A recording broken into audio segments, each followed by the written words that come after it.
ela tem um princípio também de quantidade. Mas a quantidade, ela está depois. A quantidade, isso que nós andamos em 3 níveis. Os irmãos sabem aí. Qualidade, unidade e quantidade. Quantidade é o 3º nível. É o que está em 3º lugar. Só que tem que haver unidade e qualidade. A unidade gera qualidade. E a qualidade gera unidade. Né? Tem uma propaganda aí de biscoito, fala assim, ó, biscoito tal é mais fresquinho porque vende mais ou vende mais porque é fresquinho?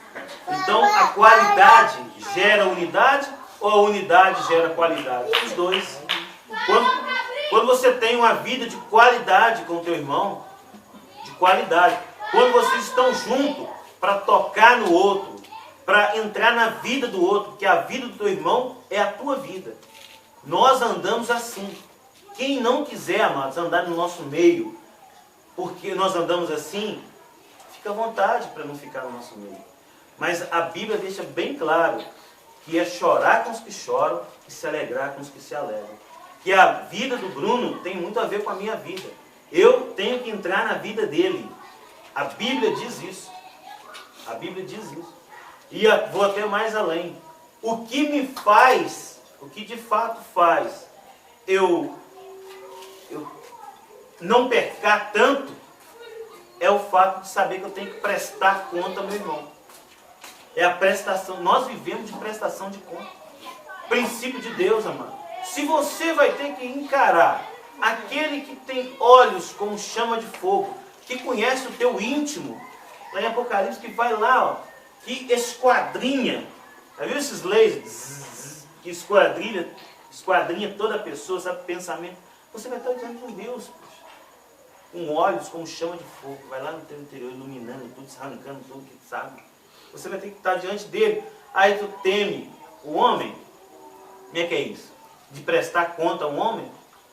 Então, meu amado, quando o Senhor te repreender, tu vai desmaiar. Porque o mandamento dele é não desmaie quando for repreendido pelo Senhor. Estar diante dele. Então, estar diante do irmão realmente não é fácil. Mas eu quero dizer que estar diante do Senhor vai ser muito mais complicado. E você vai ter que dar conta. Um dia você vai estar diante dele. A Bíblia diz que nós vamos dar conta de toda a palavra frívola que nós falamos, que nós proferimos. Toda palavra frívola, palavra vã, palavra mentirosa, palavra com malícia, palavra dúbia, palavra dobre, nós vamos dar conta. Então não podemos brincar, entendeu, mano, de igreja. Então, quando vai estar junto com o irmão, arguir. Hoje, Ângela, foi uma situação que a gente estava conversando com alguém, aí a Ângela foi narrando a situação, eu parei ela e disse, e aí, você fez a pergunta para a pessoa? Você perguntou se ela já traiu, se ela fez isso? Aí, não, já chegou falando, no decorrer do assunto. Aí, por quê? Porque nós andamos assim, mano. Prestação de conta. Isso é vida de qualidade. Se vê o teu irmão cometer algum pecado, vá até ele, você pergunta ao irmão, o irmão, confrontar o irmão. Amém, amados? Então nós vivemos de prestação de conta. Então nós temos que ter a quantidade está depois. Então primeiro é qualidade. Então ter qualidade de vida, de relacionamento. Então a igreja vai chegar a um ponto de nós estarmos num grupo até menor do que esse. Mas vai ter outros irmãos em Cataguás servindo. Então o Sergiano hoje não está aqui, porque está com a família dele servindo, junto com a Mara, servindo aos parentes dele lá na situação de aniversário, ele pediu a casa dele, né, para fazer, ele vai estar servindo. E nós fomos estar lá com o Sergiano hoje, ficamos a manhã toda, né, de tarde com ele, e oramos por isso, né, para que esse serviço dele gere fruto, gere testemunho, entendeu? Gere palavra do reino, porque o evangelho do reino há de ser pregado. Amém? Então, existe essa questão aí do Sergiano não estar presente. servindo, né, com esse serviço. É a Mara também. Carlinhos. O Carlinhos, o Carlão, né? Vamos separar aqui. Tem Carlinhos e Carlão. O Marcos já fez confusão, você escolhe aí. Deixa eu pensar aqui lá. O Carlão, na realidade, a palavra dele é para estar aqui. Então, vocês ficam livres para ligar, né, mano? Você não veio? Né? Não no sentido de cobrando, mas no sentido de importando. Eu vou ligar, me importando com o irmão. Entendeu? Mas a gente tem percebido também a dificuldade desses irmãos estarem vindo. E aí a gente quer falar que no domingo que vem a reunião vai ser onde Marco Antônio mora. Amém, Marco Antônio? Isso aí. Nós vamos estar lá. E aí, amados, ser fiel ao horário, que vamos começar às 7 horas, vamos terminar muito tarde. Hora de 11, porque é bom também terminar esse tempo, né? O culto, a reunião não para. O culto é a nossa vida, a nossa reunião é com Cristo o tempo todo. Mas esse tempo aqui, quando ele termina, tipo, um exemplo, você terminar 8h30, a gente tem mais tempo para seguir compartilhando, conversando. Porque até no decorrer da palavra, alguém pode falar, pô, eu realmente preciso do meu irmão, mandar em perdão. Aí vai ali, restaura, chama aquele grupinho, manda em perdão, confessa os teus pecados. Amém? Então, mas nós vamos estar no Marco Antônio. E no outro, dia 15, dia 9, depois dia 15, é isso? Domingo que vem é dia 9. Domingo que vem é 9, outro é 16? 16. Então no dia 16 nós vamos estar lá no Carlão. Entendeu? Eu queria rever isso aí, Eliane, queria rever isso aí. 16, o Carlinhos está fazendo 50. O aniversário. É 50? Precisava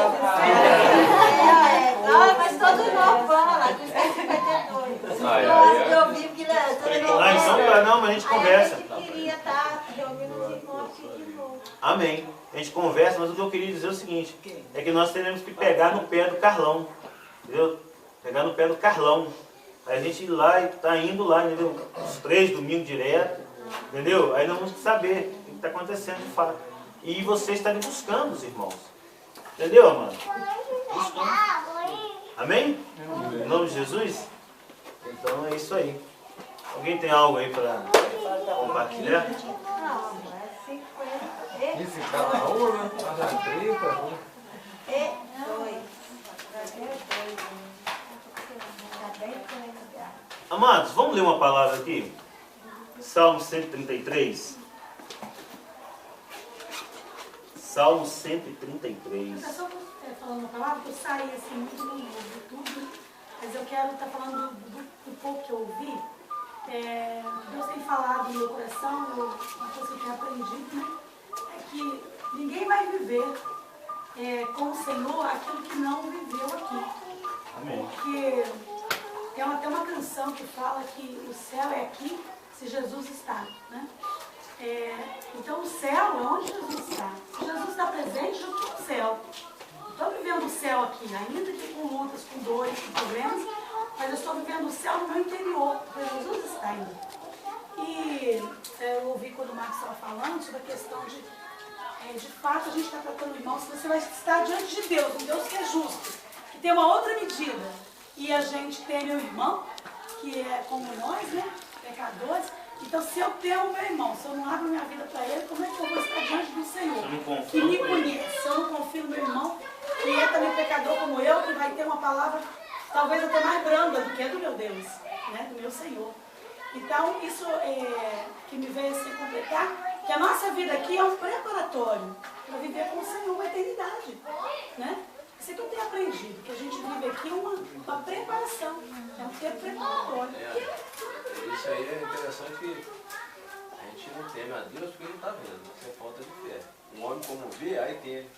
Isso é o contrário, porque revela que não tem fé. Porque Deus conhece até a intenção do coração, isso o seu irmão não pode. Ele é limitado, né?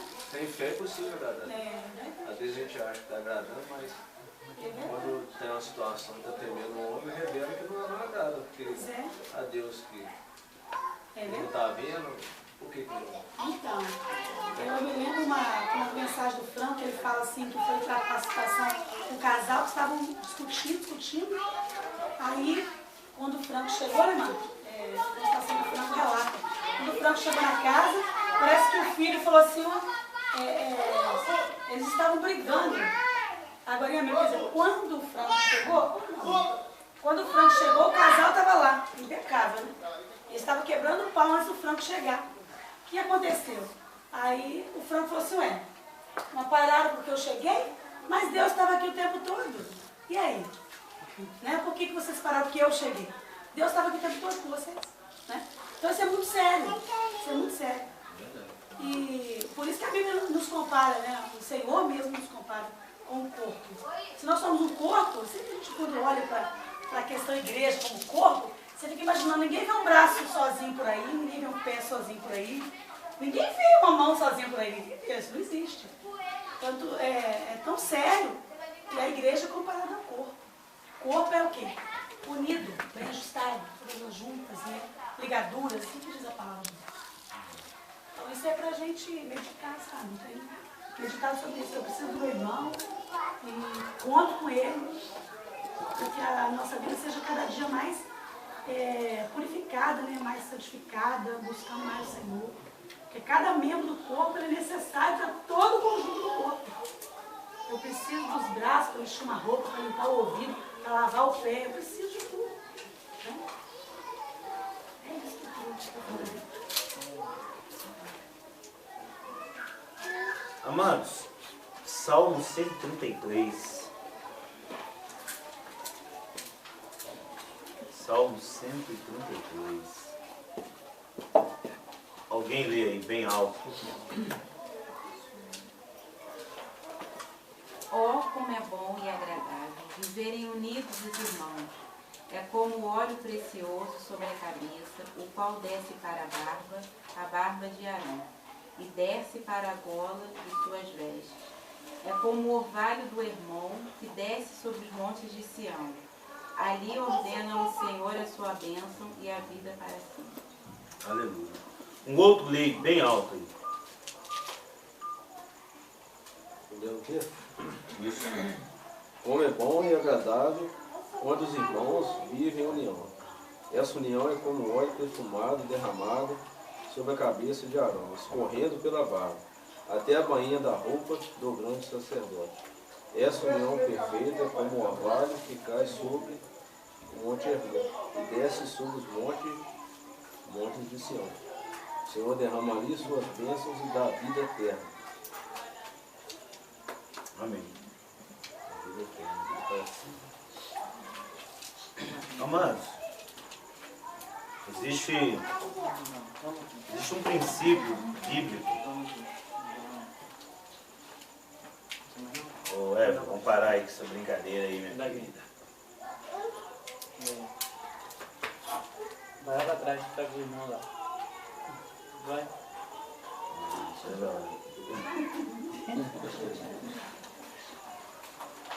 Olha só, amados. Olha só, amados. A questão da unidade é algo assim que nós precisamos ser revelados. É um princípio que não pode, nós não podemos nos perder. O texto diz assim, quão bom e quão suave é que os irmãos vivem em união. Aqui, na realidade, é o fato realmente de sermos um só. A gente cantou a canção aqui, temos que ser um. E essa revelação de sermos um, eu entendo que nós ainda somos muito míopes ainda, enxergamos pouco sobre essa questão de sermos um. O texto traz uma referência para nós, alguém pode abrir aí, depois ler, que é 1 Coríntios 1:10. Em 1 Coríntios 1:10, vem tratando o que o Senhor quer para a igreja, no nível da unidade. Então, ele faz uma comparação aqui, irmãos. Primeiro, ele faz duas pequenas parábolas, ou duas pequenas comparações que é feito. Um é feito com o óleo que é derramado sobre a cabeça, né, de Arão. Arão era um sacerdote, e todo sacerdote tinha uma vestimenta. Essa vestimenta ela era conhecida como turim. E tinha, por exemplo, quando fala da cabeça, está falando do governo. Então, que derramava um azeite. um azeite precioso sobre a cabeça. E se tratava não só de autoridade, mas também de aliança. Que se fazia uma aliança. Quando se ungia alguém, era para uma aliança. A unção, por exemplo, de Davi, foi uma unção para uma aliança. Qual aliança? Dele agora ir na frente da guerra. Ele agora governar sobre Israel. Então foi feito um pacto, foi feita uma aliança junto com o óleo. Só que aqui fala que essa aliança foi feita com o sacerdote. E foi feita com Arão. E não foi derramado esse azeite então ele seguiu.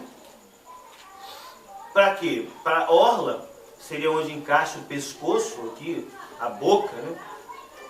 E aqui, provavelmente, todo sacerdote, e no caso do que usava essa vestimenta, tinha uma placa de uma pedra chamada ônix. E nessas tarjetas, nessas ombreiras aqui, eram escritas as 12 tribos de Israel. Eram escritas. Os que são os 12 filhos de Jacó. Em cada um dos lados 6. Que simbolizava o quê? A união. Então, quando o óleo era derramado, ou nesse caso ali especificamente, derramou-se o óleo. E o óleo pegou sobre tudo aquilo ali e foi descendo às vestes. Significa, que ele trata da veste, significando as cidades circunvizinhas. Não estava se tratando somente de Israel, somente de um tratado para Israel, mas o alvo era invadir, impactar a unidade sobre todas as nações, não somente a nação de Israel, ou seja, não somente as 12 tribos de Israel, mas também a todas as nações. E revelando que ele mostrava-se também essa unidade, mostrando essa figura de unidade, é que existia, isso para nós, é uma revelação para nós, que as 12 tribos, elas não eram iguais, os 12 filhos não eram iguais. Cada um tinha o seu serviço, cada um tinha a sua particularidade. Como que era visto isso? Isso era visto quando foi feita uma divisão de terras, lá no passado, há mais de quase 5.000 anos atrás, quando foi feita essa divisão. Cada um dos filhos não receberam a quantidade iguais, não. Foram de acordo com a capacidade, de acordo com o que foi nascendo, de acordo com os que eram filhos de Raquel, de Leia e das concubinas, mas se mostrando que as que eram todos um só. O povo era um só, era uma só nação. Quando falo das ombreiras que descem sobre a orla, mas que depois seguiu também descendo até nós, gentios. Porque esse desejo de unidade, esse desejo de unção, nós como igreja somos um só. Cada um tem um serviço, cada um tem uma particularidade, mas todos nós somos um só corpo. Todos nós temos que falar a mesma língua. Alguém lê 1 Coríntios 1,10 aí. Eu nunca... 1,10. Isso. Peço-vos, irmãos, pelo nome do Senhor Jesus Cristo, que faleis a mesma coisa e não haja em vós separações, que sejais unidos no mesmo raciocínio e na mesma opinião.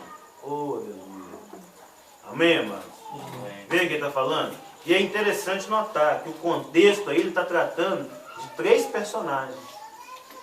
Ele está tratando de Apolo, ele está tratando de Paulo e ele está tratando de Cristo. São 3 personagens, 3 pessoas aí. E ele fala assim, um diz que é de Paulo, outro diz que é de Apolo, outro diz que é de Cristo. É interessante, quando se trata da questão humana aí, ele, na realidade, ele não quer dizer assim, olha, eu estou colocando, na realidade, eu quero, não importa, seja Paulo, seja Apolo, seja Cristo, mas vocês têm que falar uma só palavra. E essa uma só palavra, nesse contexto aí, é uma só palavra de Deus. Porque o Senhor é um só. Deus é um só. Ele clama para que todos falem uma mesma palavra. Ele fala só, olha, vocês têm serviços diferentes. Ó, um planta, o outro rega. Mas, o que está escrito? Deus é que dá o crescimento. Pai é que dá o crescimento. Mas vocês têm um serviço. E esse serviço tem que corroborar um com o outro. Esse serviço tem que estar unido um com o outro. Vocês têm que chegar a um mesmo raciocínio. Vocês têm que chegar a uma só palavra. Vocês devem viver isso, buscar isso. Porque isso se chama unidade. Isso é ser um. Então, para que Deus dê o crescimento, para que Deus faça fluir nas nossas vidas, tá, amado? Porque no Salmo 133, né, ele trata até da segunda parábola lá, da segunda demonstração dessa unidade. Ele fala dos montes de Sião, no plural. Os montes de Sião, na pluralidade. O que significa isso? É porque a geografia, na realidade, lá de monte, né, desse local, os montes estão bem ordenados como em nenhum outro lugar. Ou nem todo lugar é assim. São raros os lugares. Mas especificamente nesse lugar que o salmista diz aqui, que os montes de Sião, eles estão ordenados de tal maneira que de dia um sol quente terrível. À noite vem o orvalho, e a disposição daquele orvalho faz com que naquela geografia gere água mesmo. Chega, é como se fosse uma chuva de orvalho, que vem, por causa também do arenoso, pedregoso o local, vem descendo a água, que vai, naquele vale, vai gerando vida. Então fala que nós sermos um, a unidade entre nós, é que vai fazer com que nós sejamos um. E a prestação de conta é uma da revelação da unidade. Você estar com o irmão, viver junto com o irmão, tocar na vida do irmão, isso revela unidade. Quando o irmão recebe isso. Eu já falei aqui, ó, eu não cuido dos meus filhos sozinhos. Eu sou o primeiro responsável. Eu que vou ficar com a consequência do pecado, do erro deles. Eu tenho que ser homem para assumir essa responsabilidade, o erro. Mas esse mesmo homem que assume isso, tem que ser o mesmo homem também que deixa o corpo tocar e que cobra do corpo. Ó, o Robson, tem sido um irmão que tem andado aí, ele tem tocado nos meus filhos assim, ó, firme mesmo, perto de mim, na atualidade. E ó, eu vou ter mais além, pode pegar assim, ó, e dar um puxãozinho forte, porque eu não consigo sozinho, a igreja é responsável. Ai daquele que pensa que cuida dos seus filhos sozinho. Amados, muitos diziam assim, ó, fulano precisa da igreja. Uma revelação muito míope do que é a igreja. Porque eles pensam que é levar um corpo, os seus filhos, para sentarem no lugar, para ficarem sentados no lugar. Ana Paula, fica à vontade. Ó, pensa que é levar os filhos, ou levar a esposa, levar o esposo para sentar no lugar e ficar ouvindo o homem. Isso aqui, amados, não é discipulado um a um. Esse momento aqui não é um momento de tocar na vida. Esse momento aqui é um momento informativo. É um momento que a gente está ministrando, ensinando uma palavra. Ministrando uma palavra. Esse momento aqui, ele tem o seu valor. Mas não é como o valor da simplicidade do dia a dia, de estar lá cavucando o buraco junto, né? De estar pescando junto, passeando junto, almoçando junto, um na casa do outro, e naturalmente um tocar no outro. Naturalmente um vir e corrigir o teu filho, e corrigir firme perto de você, porque viu algo que você não viu. A mãe está lá de costas, lá preparando, lá picando um negócio, lá o menino está. Aí quem viu? Foi a irmã que viu. A irmã vai lá e trata. Não tem, ô Ângelo, o Dedé está fazendo isso. Não. Viu? Ângelo de Costa? Vai lá no Dedé. Olha no olho dele firme. Porque nós não estamos brincando de casinha. Tem muitos homens com barba na cara, de idade já, que estão brincando. Brincando de paternidade. Brincando de ser pai.